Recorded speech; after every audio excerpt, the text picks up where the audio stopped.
not dysfunctional, you're probably at the wrong farm. I just want to talk today about our turkeys. We have Wrigley's bronze turkeys. They're one of Canada's heritage birds. They were extensively farmed and bred in Saskatchewan prior to the commercial turkeys being developed. After the commercial turkeys, these guys fell out of favor because they are very slow growing. They're a heritage breed bird. We love them. They taste so much better. They're a darker meat. They are slower growing, so they have more flavor. And they're great birds. They're actually quite a bit smarter than the commercial white turkeys that you can get. Originally, we had 6 pullets, and due to different circumstances, we lost all of them except for Steve here. One got themselves stuck in the food hopper, got stressed out and died. We lost some to raccoons, and anyways, eventually we just had Steve. He was coming into maturity and we needed to find him a mate. So luckily, on a chance encounter, we found somebody who had some older Wrigley's bronze turkeys. We convinced them to sell us one, but she still wasn't completely mature. Steve was, and we had the chickens. They had their separate coops, but they did share the half-acre yard. So Steve kind of just wandered around and strutted his stuff for the chickens. Moved here to the dirt, and Steve continued to prefer to be with the chickens. Mary actually didn't even want to be on the farm. Several times I had to go grab her because she was almost across the street at the neighbor's goats. And she's constantly calling for a mate, doesn't want to be here at all, poor thing.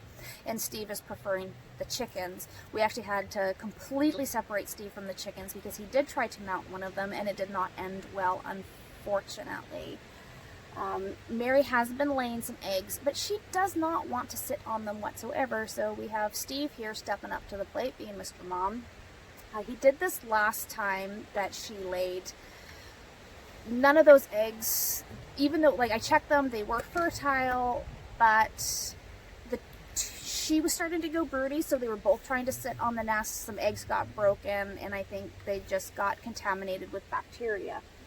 And nothing became of that. I do have some eggs in the incubator that are going, and they've been going about the same time Steve's been sitting on the nest.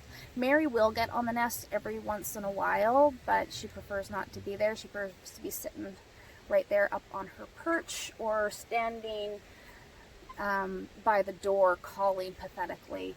We can't let them out, unfortunately, because Mary's most likely going to book it again. So I'm hoping either these hatch or the ones in the incubator hatch, and hopefully that will give her the sense of a flock and not wanting to leave the farm anymore. They are fairly territorial, so once they know where their food and water is and they're happy, then they will stay most of the time on the property. But he said Mary's discontent, and Steve has eyes for fluffy butts.